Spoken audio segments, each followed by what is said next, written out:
Hey guys, so TG high court polity topic చూద్దాం. ఈరోజు municipalities గురించి చూద్దాము. పంచాయత్ రాజ్ గురించి ఆల్రెడీ డిస్కస్ చేశాము ప్రీవియస్ వీడియోలో. చూడకపోతే చూడండి. సో దాని కంటిన్యూషన్ ఇది మున్సిపాలిటీస్ అనమాట. సో మున్సిపాలిటీస్ కూడా ఇది పంచాయత్ రాజ్ అనేది 73rd కాన్స్టిట్యూషనల్ అమెండ్మెంట్ యాక్ట్ 1992లో వచ్చింది కదా. సేమ్ ఇయర్ 1992లోనే 74th కాన్స్టిట్యూషనల్ అమెండ్మెంట్ యాక్ట్ ద్వారా మున్సిపాలిటీ వస్తుందన్నమాట. ఇది పంచాయత్ రాజ్.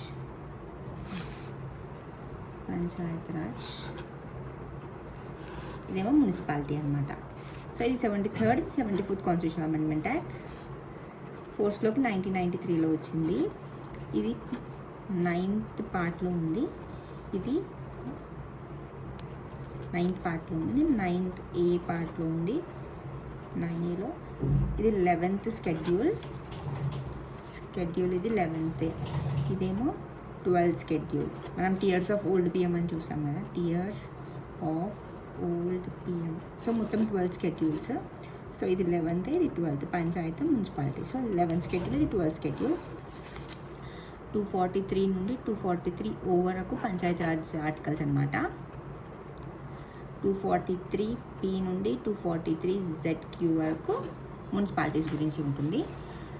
అండ్ నిన్న మనం చదువుకున్నాం కదా, ఫస్ట్ ఎక్కడ ఇది ఇంప్లిమెంట్ చేశారు అంటే మనకి 1950 తర్వాత కదా ఆ కమిటీస్ అనేవి వచ్చాయి.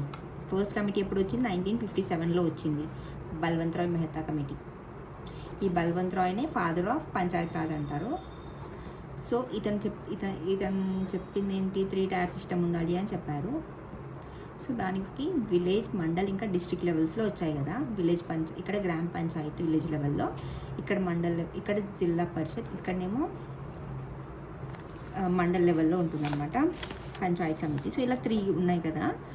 ఈ 3 ఇతను చెప్పిన తర్వాత 1959లో ఫస్ట్ టైం రాజస్థాన్లో నగౌర్ అనే డిస్ట్రిక్ట్లో జస్ట్ టెస్ట్ చేయడానికి ఎలా ఉంటుంది ఎక్స్పెరిమెంట్ బేసిస్లో ఇక్కడ ఫస్ట్ టైం అడాప్ట్ చేశారనమాట పంచాయతీ రాజ్ సిస్టమ్ని. So first time panchayati raj system ఇక్కడ నగౌర్ డిస్ట్రిక్ట్ రాజస్థాన్లో.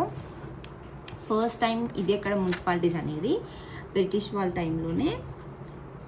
మనం నార్మల్గా ఇప్పుడు ఎక్కడన్నా చాలా వరకు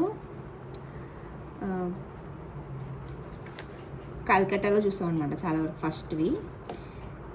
కానీ ఐఎన్సీ ఉంది కదా, ఐఎన్సీ ఫస్ట్ది మనం చూసాం కదా, బికేమ్ అని. బాంబేది ఫస్ట్ అనమాట INC first meeting. Indian national కాంగ్రెస్ది ఫస్ట్ మీటింగ్ బాంబే. కానీ ఇక్కడ మాత్రం ఫస్ట్ది మద్రాస్ అనమాట. ఎప్పుడు?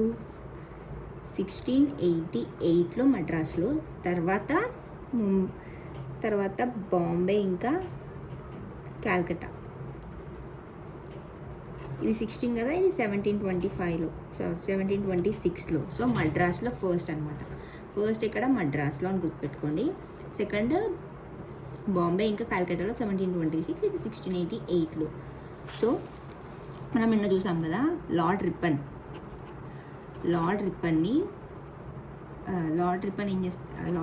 Father of local self government in India అని అంటారనమాట. ఇతనేమో ఫాదర్ ఆఫ్ పంచాయత్ రాజ్ కదా. రిప్పన్ ఏమో father of local government in India. So ఈయన ఒక రెజల్యూషన్ పాస్ చేస్తారనమాట. దాన్ని మనము magna carta of local self గవర్నమెంట్గా మనం అనుకుంటాం అనమాట. 1882లో పాస్ చేస్తారు, 88. ఇక్కడ కూడా 1688. సో గుర్తుపెట్టుకోండి, ఫాదర్ ఆఫ్ పంచాయత్ రాజ్ ఇతను, father of local self government ఇతను అనమాట. అండ్ దీని తర్వాత మనము ఏం చూసాము, పంచాయత్ రాజ్ ఇలాంటివి ఆర్టికల్ 40 చూసాము. డిపిఎస్పిలో గాంధీయన్ ప్రిన్సిపల్ ద్వారా ఏం చెప్పారు, ప్రతి విలేజ్లో స్టేట్ చూసుకోవాలి, పంచాయతీ ఉండేటట్టు, వాటికి పవర్స్ ఇచ్చేటట్టు చూసుకోవాలి అని 40 చెప్పింది. తర్వాత సో ఇది చెప్పింది కదా. తర్వాత 1919లో ఏమైందంటే ఇక్కడ దాన్ని బట్టి మనము రాజస్థాన్ నగౌర్ డిస్ట్రిక్ట్లో అలా ఫస్ట్ డిపిఎస్పి బేసిస్లో చేస్తాము. తర్వాత ఏమైతే అన్ని కమిటీస్ వస్తాయి కదా, ఫస్ట్ కమిటీస్ ఏం చెప్పాము కంపారిజన్ చేసుకుంటూ చదువుదాం ఈరోజు. సో కమిటీస్, ఫస్ట్ కమిటీ ఏంది, బల్వంత్ రాయ్ మెహతా. బ్యాగ్స్ టీజీ అని చెప్పాను కదా నిన్న. So bags TG Balwantrai Mehta, Ashok Mehta, GVK Rao, Singhvi, LM Singhvi, Thungon, Gadgil కదా. సో బల్వంతరాయ్ మెహతా ఎప్పుడు వచ్చింది 1957, 20 years తర్వాత 1977, ఇది 1985, 1986, 1987 లేదు, ఈ రెండు 1988 ఇయర్స్ ఇంపార్టెంట్, ఈ కమిటీ సీక్వెన్స్ ఇంపార్టెంట్. సో ఇతను 3 tier సిస్టమ్ చెప్పాడు, ఇతను 2 tier సిస్టమే చెప్పాడు. ఇతను ఏం చెప్పాడు, జీ కాబట్టి గ్రాస్ వితౌట్ రూట్స్ లాగా ఉన్నాయి అని చెప్పారు. ఇతను ఏం చెప్పారు, కాన్స్టిట్యూషనల్గా ఉండాలి, దానికి ఒక సర్టెన్ ఫ్రేమ్వర్క్ ఉంటే దానికి పవర్స్ కానీ రెగ్యులర్గా కండక్ట్ చేయడం కానీ జరుగుతుంది అని చెప్పారు. సో వీళ్ళిద్దరి వల్ల 1992లో 73rd కాన్స్టిట్యూషనల్ అమెండ్మెంట్ యాక్ట్ వస్తుంది అనమాట. దీని తర్వాత నుండే 1989లో ఎవరు ఫస్ట్ రాహుల్ గాంధీ గారు, సో తర్వాత విపి సింగ్ గవర్నమెంట్, ఇక్కడనేమో రాజ్యసభ వద్దని చెప్తుంది, ఇక్కడనేమో వీళ్ళిద్దరు ఫెయిల్ అయిపోతారు అనమాట, చేయలేరు. లాస్ట్కి 1992లో పివి నరసింహారావు గవర్నమెంట్ తీసుకొని వస్తుంది అనమాట. Under prime ministership of PV Narasimha Rao government 1992లో వస్తుంది అనమాట. Panchayati Raj and municipality 1993 April 24th రోజు వస్తుంది. సో ఈ April 24th మనం నేషనల్ పంచాయతీరాజ్ డేగా సెలబ్రేట్ చేసుకుంటాము ఎవ్రీ ఇయర్. గుర్తుపెట్టుకోవాలి, ఈ డే ఇంపార్టెంట్. సో ఇది అయిపోయాక 1919లో దీనికి రిలేటెడ్ 1919 మనం చెప్పాం కదా ఇందాక, 1688లో మద్రాస్లో ఫస్ట్ టైం, తర్వాత బాంబే క్యాల్కటాలో 1726లో వస్తుంది. తర్వాత ఏమవుతుందంటే 1919లో మనం ఇండియన్ హిస్టరీ టాపిక్స్ కూడా కండక్ట్ చేస్తున్నాము, ఇండియన్ హిస్టరీ టాపిక్స్ కూడా మన యూట్యూబ్ ఛానల్లో చెప్తున్నాము.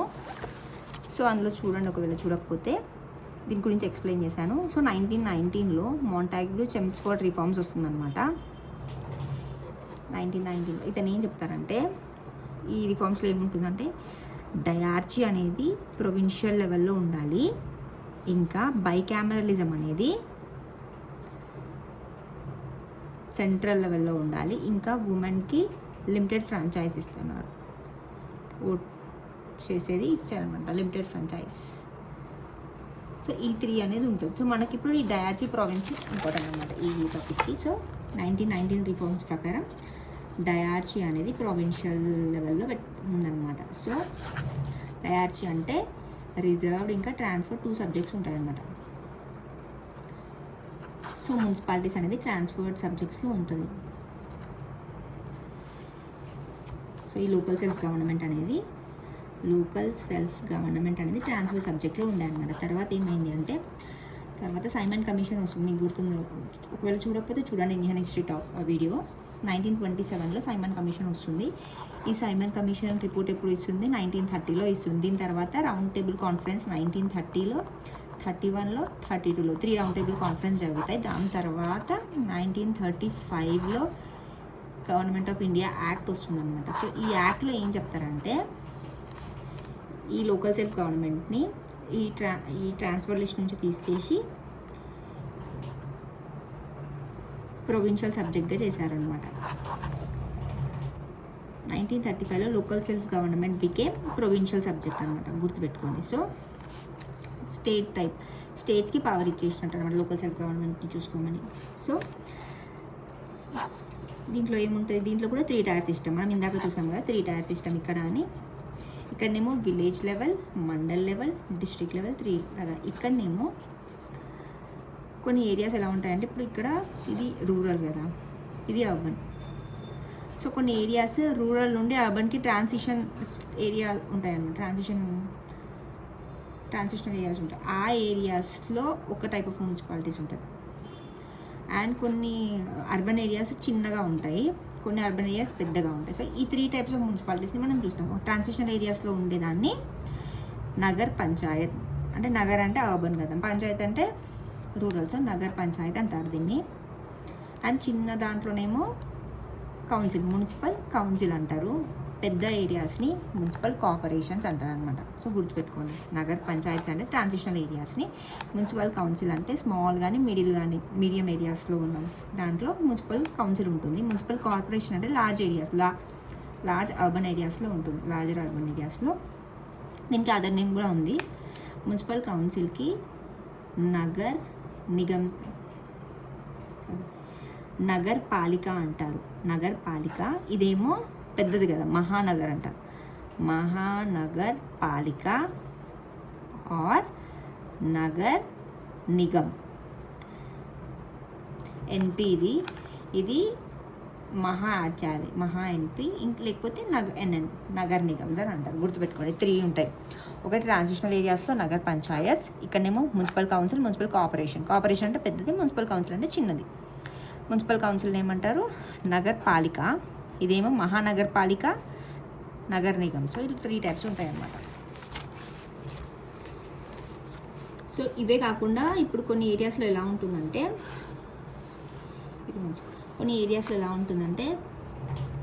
ఇప్పుడు టౌన్షిప్, ఏదైనా ఇండస్ట్రియల్ టౌన్షిప్స్ ఉంటాయి కదా, ఇండస్ట్రీస్ ఉంటాయి. ఆ ఇండస్ట్రీలో ఉన్న స్టాఫ్ మొత్తానికి అక్కడనే రెసిడెన్షియల్ దాంట్లో ఇలా వాళ్ళ ఏరియా అనమాట. మొత్తం ఇండస్ట్రీ ఉంటుంది, దాంట్లో ఉన్న స్టాఫ్కి మొత్తం అక్కడనే రెసిడెన్షియల్ ఏరియాస్ అన్నీ ఉంటాయి.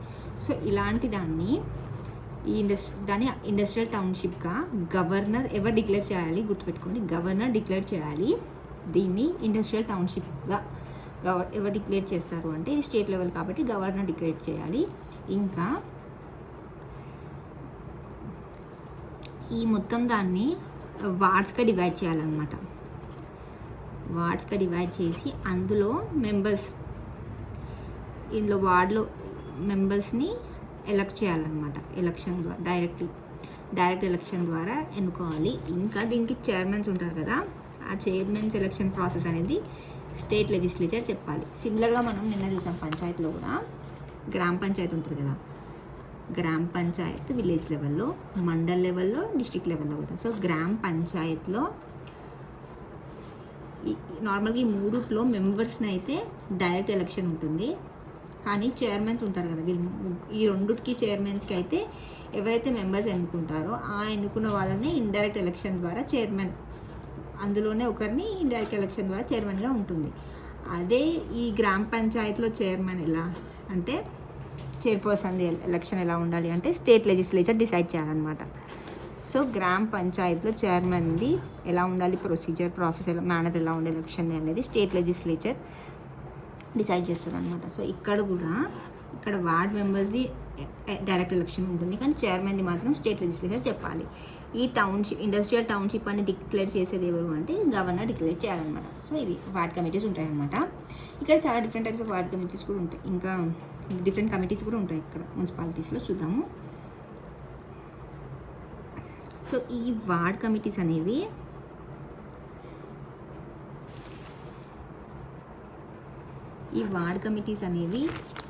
Constituted by state legislature. ప్రతి ఒక్క మున్సిపాలిటీలో 3 lakh కంటే ఎక్కువ పాపులేషన్ ఉంటే దాంట్లో 1 or more వార్డ్స్ ఉండాలన్నమాట. ఎంత ఇది ఇంపార్టెంట్, 3 lakhs. మనం నిన్న ఏం చూసాము, 20 lakh or 2 million పాపులేషన్ కంటే తక్కువ ఉంటే ఇది village level, mandal level, district level కదా. ఈ మిడిల్ది మండల్ లెవెల్ అవసరం లేదు. దీనికంటే ఎక్కువ ఉంటే ఈ 3 tier సిస్టమ్ ఉండాలి. ఒకవేళ 20 lakhs కంటే తక్కువ ఉంటే ఓన్లీ 2 tier ఉండొచ్చు స్టేట్లో. ఇది గుర్తుపెట్టుకోండి. ఇక్కడ ఏంది, 3 lakhs కంటే ఎక్కువ ఉంటే 1 or more వార్డ్స్ ఉండాలన్నమాట. సో ఇక్కడ నిన్న ఏం చూసాం, రిజర్వేషన్ ఉమెన్కి 1/3 ఉండాలి, ఎస్సీ ఎస్టీకి పాపులేషన్ బేసిస్ ఉండాలి అని చూసాము. ఇంకా అరుణాచల్ ప్రదేశ్ ఎక్సెప్షన్ అనమాట. నేను చూసాను కదా, 2003లో 83rd కాన్స్టిట్యూషనల్ అమెండ్మెంట్ యాక్ట్ ద్వారా ఏం చెప్పారు, అరుణాచల్ ప్రదేశ్ అనేది మొత్తం ట్రైబల్ పాపులేషనే ఉంది, ఎస్సీ లేదు. సో ఈ ఎస్సీ ఎస్టీ పాపులేషన్ బట్టి వాళ్ళకి రిజర్వేషన్ ఉండాలి అనేది దీనికి వర్తించదు అని చెప్పాము. ఇంకేం చెప్పాము, 5 years టర్మ్, ఇది 21 years ఉండాలి ఏజ్ దీంట్లో నిల్చోవాలి అంటే. ఇవన్నీ చూసాము. ఇంకా డిస్క్వాలిఫికేషన్ అనేది ఏదైతే లా ఆల్రెడీ ఎగ్జిస్ట్లో ఉందో, ఇంకా స్టేట్ ఏదైనా లా కొత్తగా క్రియేట్ చేసిందో దాన్ని బట్టి డిస్క్వాలిఫై అవ్వచ్చు. కానీ ఏజ్ అనేది 25 years కంటే తక్కువ ఉంది అని చెప్పి డిస్క్వాలిఫై చేయలేము మనం, ఎందుకంటే 21 years ఉంటే సరిపోతుంది. ఈ 3 దీనికి కూడా సిమిలర్ అనమాట. గుర్తుపెట్టుకోండి.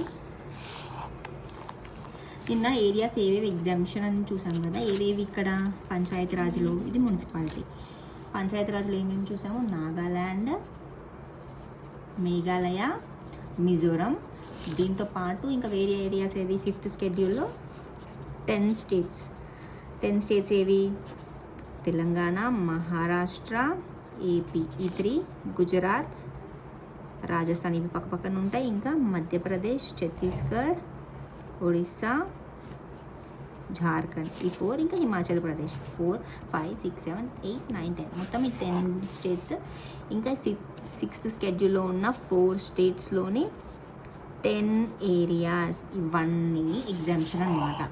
కాకపోతే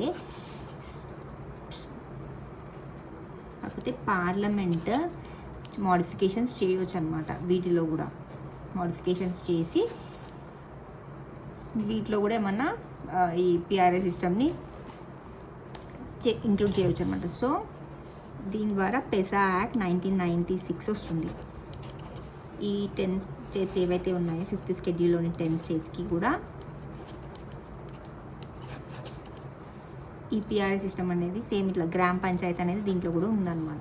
సో గుర్తుపెట్టుకోండి, పెసా యాక్ట్ 10 స్టేట్స్కి ఉంటుంది. సో ఇలానే ఎగ్జామ్షన్ మున్సిపాలిటీస్కి ఎగ్జామ్షన్ ఏంది, సేమ్ ఇవే ఈ 10 ట్రైబల్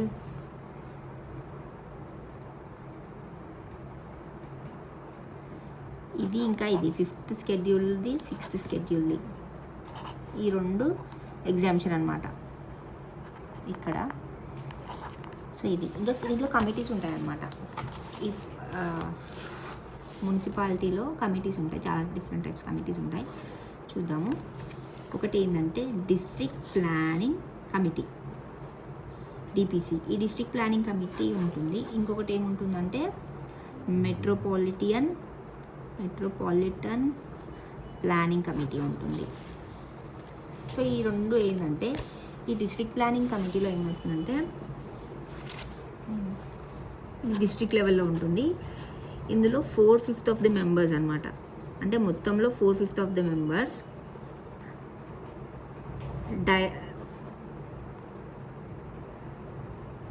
డైరెక్ట్ ఎలక్షన్ కాకుండా ఎవరైతే ఆల్రెడీ పంచాయతీలో మున్సిపాలిటీలో ఉంటారు కదా మెంబర్స్, వాళ్ళల్లో ఇండైరెక్ట్ ఎలక్షన్ ద్వారా దానిలో ఎన్నుకోవచ్చు అనమాట. ఎలక్టెడ్ బై ద ఎలక్టెడ్ మెంబర్సే వాళ్ళని ఎలక్ట్ చేసుకుంటారు. అలా 4/5 ఆఫ్ ది మెంబర్స్ ఉండాలి. మొత్తంలో 4/5 ఆఫ్ ద మెంబర్స్ని ఇలా ఎలక్ట్ చేయాలన్నమాట. గుర్తుపెట్టుకోండి, హౌ మెనీ మెంబర్స్ ఈ ప్రాసెస్లో ఉండొచ్చు అంటే 4/5 ఆఫ్ ద మెంబర్స్ మాత్రమే ఉండాలి. ఇంకా చైర్పర్సన్స్ ఎవరైతే ఉంటారో వాళ్ళు ఈ డిస్ట్రిక్ట్కి రిలేటెడ్ పంచాయతీస్ ఇంకా మున్సిపాలిటీస్ ఈ 2కి సంబంధించినవి ప్లానింగ్స్ చేసి వాటిని స్టేట్ గవర్నమెంట్కి ఇస్తారనమాట. ఏవేవైతే వాళ్ళు ప్లాన్ చేయాలి అని చేస్తారో అవన్నీ ఈ 2ని దృష్టిలో పెట్టుకొని, పంచాయతీని మున్సిపాలిటీస్ 2 దృష్టిలో పెట్టుకొని ప్లానింగ్ చేయాలి. ఆ ప్లాన్ని స్టేట్ గవర్నమెంట్కి ఇస్తారనమాట. Next metropolitan planning committee.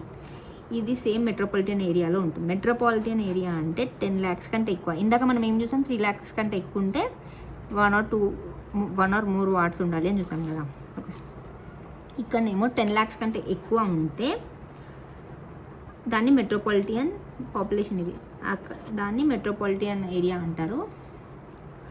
అక్కడ ఈ 10 lakh కంటే ఎక్కువ 1 డిస్ట్రిక్ట్లో అన్నా ఉండొచ్చు, అంతకంటే ఎక్కువ డిస్ట్రిక్ట్స్లో అన్నా ఉండొచ్చు. ఇంకా ఇదొకటి. ఇంకేంటంటే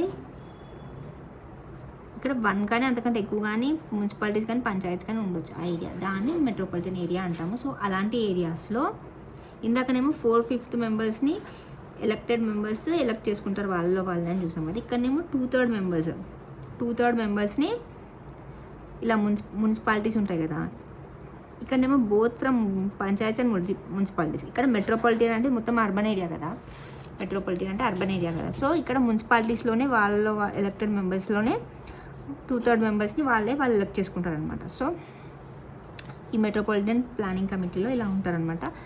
అండ్ నిన్న మనం చూసాం కదా 243 ఏం చెప్తుంది, కోర్ట్స్ని బార్ చేస్తుంది అనమాట.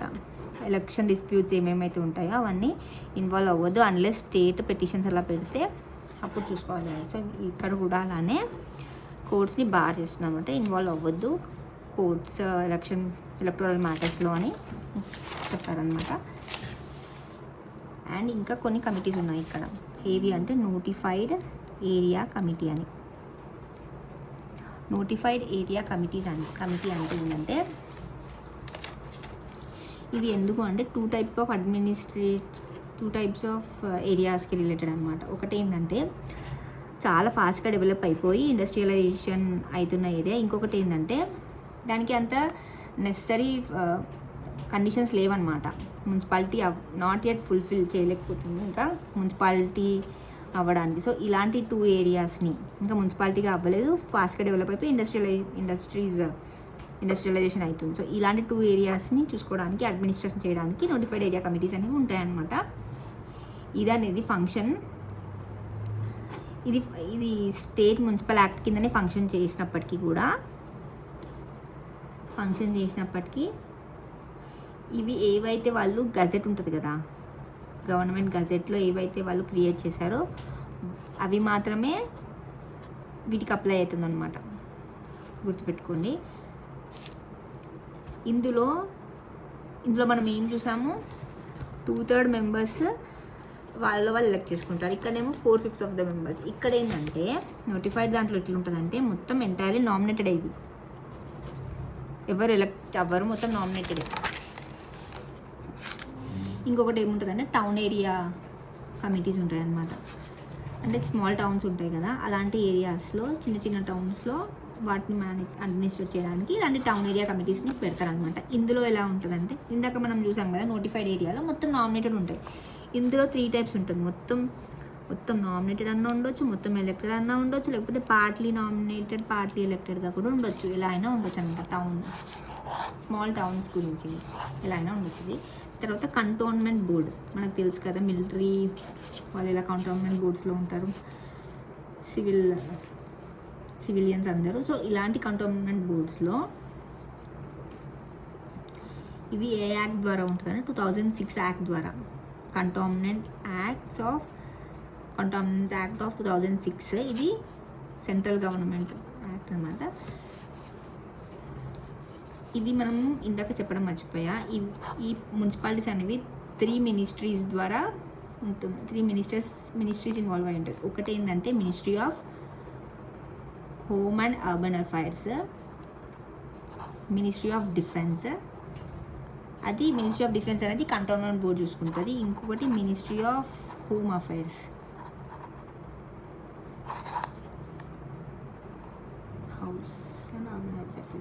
ఇది మినిస్ట్రీ ఆఫ్ హోమ్ అఫైర్స్. యూటీస్లో కూడా ఉంటుంది కదా అర్బన్ ఏరియాస్. ఇది. సో ఇలా 3 అనమాట. ఇక్కడేమో మినిస్ట్రీ ఆఫ్ డిఫెన్స్ చూసుకుంటుంది. ఇది ఇందులో ఎలా ఉంటుందంటే పార్ట్లీ నామినేటెడ్ పార్ట్లీ ఎలక్టెడ్ అనమాట. సో పార్ట్లీ నామినేటెడ్ వాళ్ళు కంటిన్యూ టు హోల్డ్ ఆఫీస్ అనమాట. ఈ ఎలక్షన్ అయిన వాళ్ళు మాత్రం 5 years ఉంటారు. దీనికి ఎవరు చైర్మన్గా ఉంటారు అంటే ఇతను ఎక్స్ అఫీషియో చైర్మన్ అనమాట.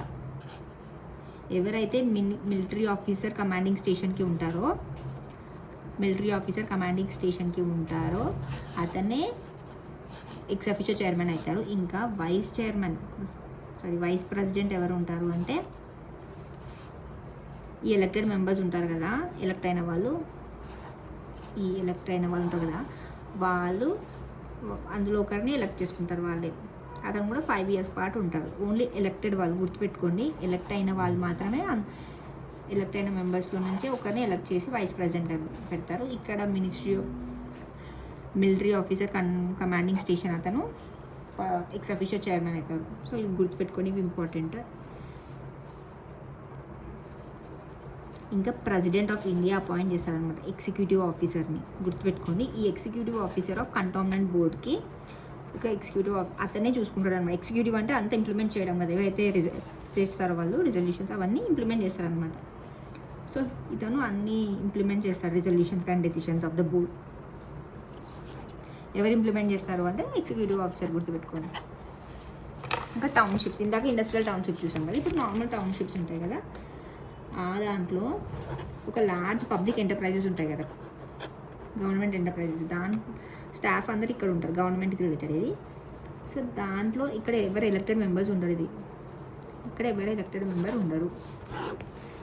ఇంకా పోర్ట్ ట్రస్ట్ ఉంటాయి కదా, అంటే పోర్ట్ ఏరియాస్ ఉంటాయి కదా, ఇప్పుడు ముంబై ఉంది, అలాంటి ఏరియాస్లో కోల్కతా, చెన్నై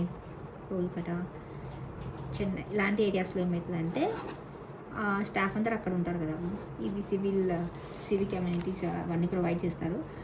సో అక్కడ ఇది function similar to those of municipalities లాగానే పనిచేస్తాయి అన్నమాట ఇవి కూడా. తర్వాత కొన్ని ఏమైతాయంటే స్పెషల్ పర్పస్ ఏజెన్సీ ఇది ఏంటంటే ఒక స్పెషల్ పర్పస్ కోసం, ఒక స్పెషల్ ఫంక్షన్ కోసం వాళ్ళని ఆ ఏరియాస్ని ఉంటాయి అన్నమాట, స్పెషల్ పర్పస్ కోసం. ఆ ఏరియాస్ దేని బేస్డ్ ఉంటాయంటే ఫంక్షన్ బేస్డ్ ఉంటాయి అన్నమాట, ఏరియా బేస్డ్ కాదు, not on area based but function based ఉంటాయి అన్నమాట.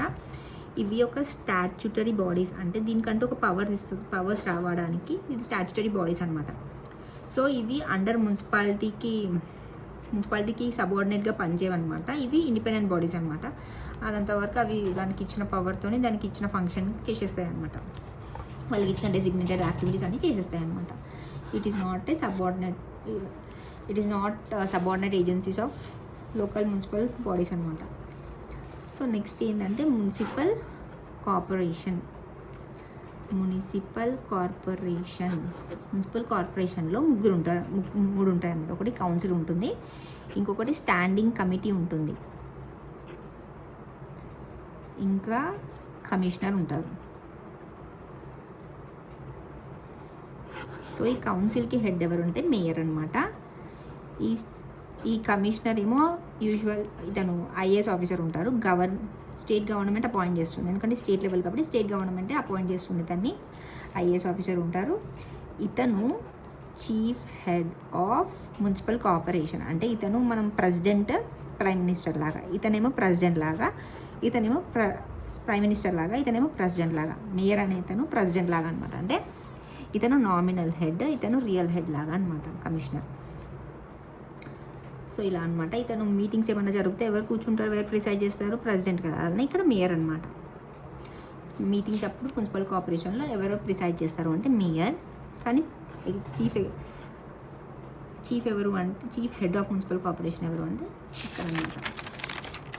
ఇతనిది 1 year ఉంటుంది, మేయర్ది 1 year ఉంటుంది అనమాట. ఇంకా నార్మల్గా మున్సిపాలిటీస్ 3 అథారిటీస్ ఉంటాయి. కౌన్సిల్ ఒకటి, ఇందాక చూసాం కదా స్టాండింగ్ కమిటీ, అవి పెద్ద వాటికి మున్సిపల్ కార్పొరేషన్ అనేది. ఇది కొంచెం చిన్న వాటికి మున్సిపల్ కౌన్సిల్ ఉంటుంది, స్టాండింగ్ కమిటీ ఉంటుంది, ఇంకా ఇందాక కమిషనర్ ఉంటారు కదా. అది పెద్ద ఏరియాస్కి. చిన్న ఏరియాస్కి ఎలా ఉంటాయంటే చీఫ్ ఎగ్జిక్యూటివ్ ఆఫీసర్ ఉంటారు అనమాట. మనం కంటోన్మెంట్ బోర్డులో కూడా మనం ఏం చేస్తాము, ప్రెసిడెంట్ అపాయింట్ చేస్తారు చీఫ్ ఎగ్జిక్యూటివ్ ఆఫీసర్ని అని చూసాం కదా, ఎగ్జిక్యూటివ్ ఆఫీసర్ని. సో అలానే ఇక్కడ కూడా ఒక చీఫ్ ఎగ్జిక్యూటివ్ ఆఫీసర్ ఉంటారు. మున్సిపల్ కార్పొరేషన్లో ఏమవుతుందంటే సేమ్ కౌన్సిల్ ఉంటుంది, స్టాండింగ్ కమిటీ ఉంటుంది, ఈ చీఫ్ ఎగ్జిక్యూటివ్ ఆఫీసర్ ప్లేస్లో కమిషనర్ ఉంటాడు. కొంచెం పెద్ద ఏరియాస్లో ఈ చిన్న ఏరియాస్లో చీఫ్ ఎగ్జిక్యూటివ్ ఆఫీసర్ ఉంటారనమాట. ఈ కౌన్సిల్ అనేది కౌన్సిలర్స్ ఉంటారు. వీళ్ళు పీపుల్ నుంచి డైరెక్ట్గా ఎలక్ట్ అయిన వాళ్ళు ఉంటారనమాట, గుర్తుపెట్టుకోండి కౌన్సిలర్స్లో. ఇంకా ఈ కౌన్సిల్లో ఇందాక చూస్తే కౌన్సిల్లో మేయర్ కదా, ఇక్కడ ఎవరు ఉంటారంటే హెడ్ ఎవరు ఉంటారు అంటే ప్రెసిడెంట్ ఆర్ చైర్మన్ ప్లస్ మనం ఇందాక కంటోన్మెంట్ బోర్డులో కూడా చూసాం కదా, ఎక్స్ అఫీషియో చైర్మన్ ఉంటారు, who is the military officer commanding స్టేషన్కి ఎవరైతే ఉంటారో దానికి ఎక్స్ అఫీషియో చైర్మన్ ఉంటారు. ఇంకా వైస్ ప్రెసిడెంట్ ఎవరు ఉంటారు, వాళ్ళలో ఎలక్టెడ్ మెంబర్స్లో నుంచి ఒకరిని ఎలక్ట్ చేసుకుంటారు అని చూసాం కదా. సో అలానే ఇక్కడ ప్రెసిడెంట్ ఆర్ చైర్మన్ ఉంటారు, ఇంకా vice president or vice chairman ఉంటారు, ఇతను అసిస్ట్ చేస్తారు కానీ. అండ్ ఈ chief executive officer state government appoint చేస్తుంది, అతను day to day general administration మొత్తం ఇంప్లిమెంట్ చూసుకుంటూ ఉండాలి, అడ్మినిస్ట్రేట్ చేస్తూ ఉండాలి.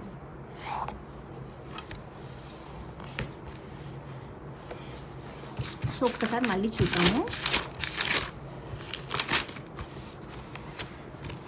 బేసిక్గా పంచాయతీ మున్సిపాలిటీస్లో డిఫరెన్సెస్ ఎక్కువ అడుగుతారు. ఫస్ట్ పంచాయతీ ఇంకా మున్సిపాలిటీస్ కదా. Panchayat articles important. 243 to 243O, ఇది 243P to 243ZG. 9 schedule, 9 part, ఇది 9 పార్ట్, ఇది 11 schedule, ఇది 12 schedule. 1992 యాక్ట్ వచ్చింది, 1993 ఏప్రిల్ 24 రోజు వచ్చింది ఇది.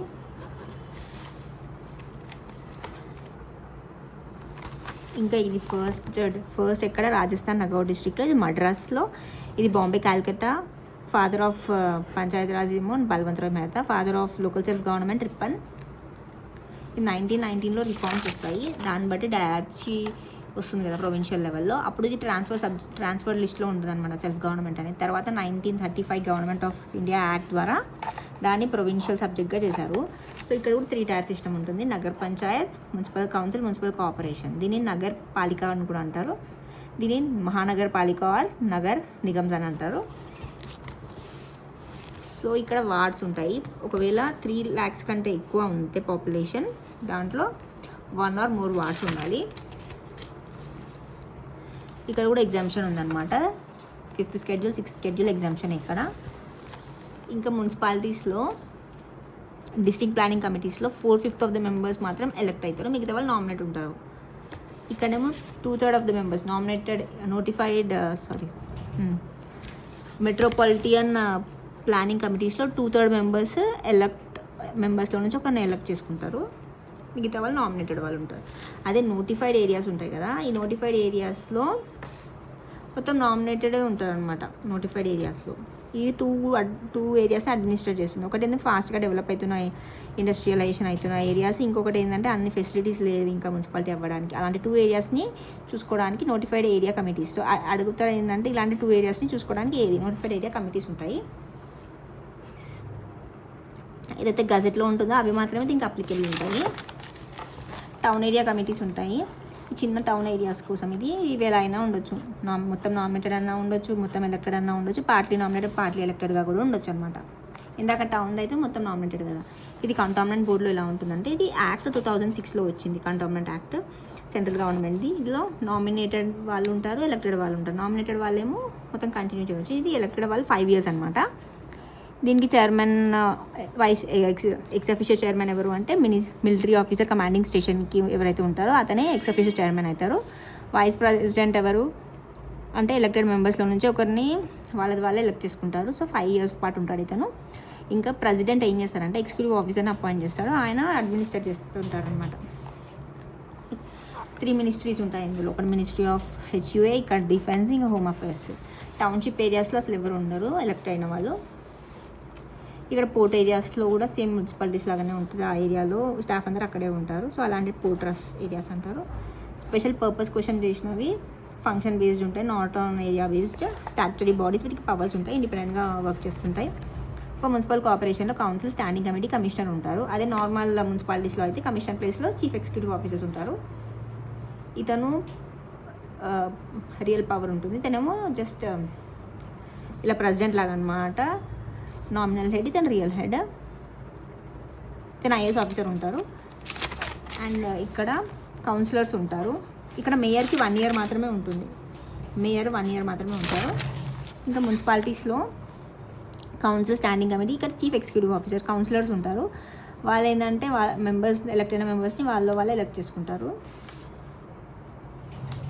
ఇక్కడ president, chairman, vice president or vice chairman ఉంటారు, స్టేట్ గవర్నమెంట్. సో ఇదన్నమాట.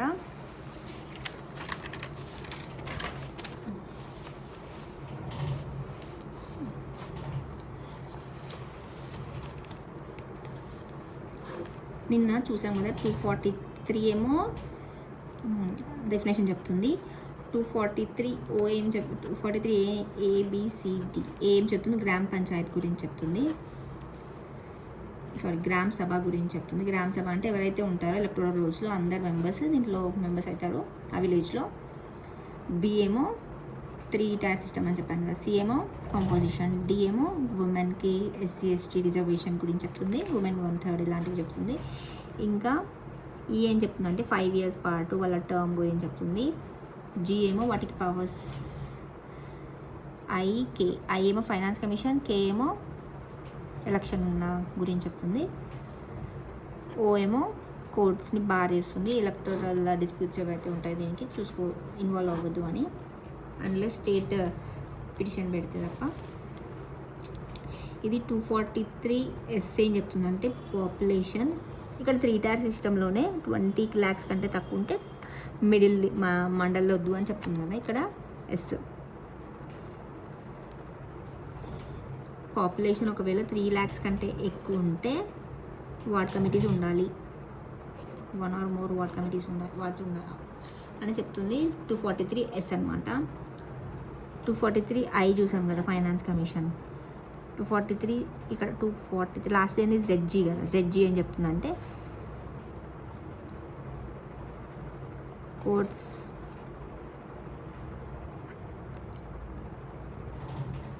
ఇది కూడా కోర్ట్స్ని బాగా చేస్తుంది. లాస్ట్ది కోర్ట్స్ గురించి.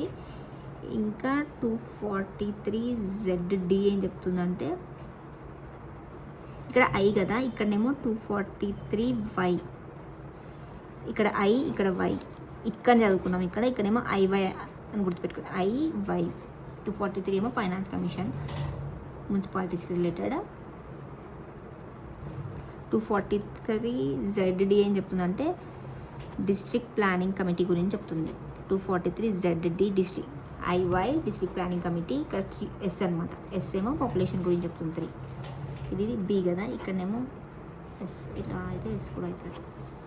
243 ZD డి కాబట్టి డిపిసి డిస్ట్రిక్ట్ ప్లానింగ్ కమిటీస్ గురించి చెప్తుంది. 243 ZE ఏం చెప్తుందంటే మెట్రోపాలిటన్ ప్లానింగ్ కమిటీ గురించి చెప్తుంది. ఇందులో ఎక్కువ ఏం లేవు. 243 ఎస్ ఉంది, ఇక్కడ 240 బి లాగా ఇక్కడ ఎస్, ఇక్కడ లాస్ట్ ZG కాబట్టి అది కోర్ట్స్ గురించి చెప్తుంది. దీనిలాగానే ఐకే అని చదువుకున్నాం, ఇక్కడ అని చదువుకున్నాం కదా, ఇక్కడ IY గుర్తుపెట్టుకోవాలి. ఇంకా ZD, డి అయితే డి సేమ్ డిపిసి, దాని కింద నెక్స్ట్గా డిఈ కదా ఎంపీసీ. అయిపోయింది, చాలా ఈజీ ఉన్నాయి ఇవి, అంతే. అర్థమైందని అనుకుంటున్నాను. సో ఎలక్షన్స్ అనేవి ఒకవేళ 5 years కదా దీని టర్మ్, ఇక్కడ డిజాల్వ్ అయిపోయింది అనుకో, ఇది 6 months కంటే తక్కువ ఉందనుకో, మళ్ళీ ఎలక్షన్ రీకండక్ట్ ఏం చేయరనమాట. 6 months కంటే తక్కువ ఉంటాయి, గుర్తుపెట్టుకోండి. సో ఇంతే, పంచాయతీ మున్సిపాలిటీస్ అయిపోయినాయి ఈ రోజుతో.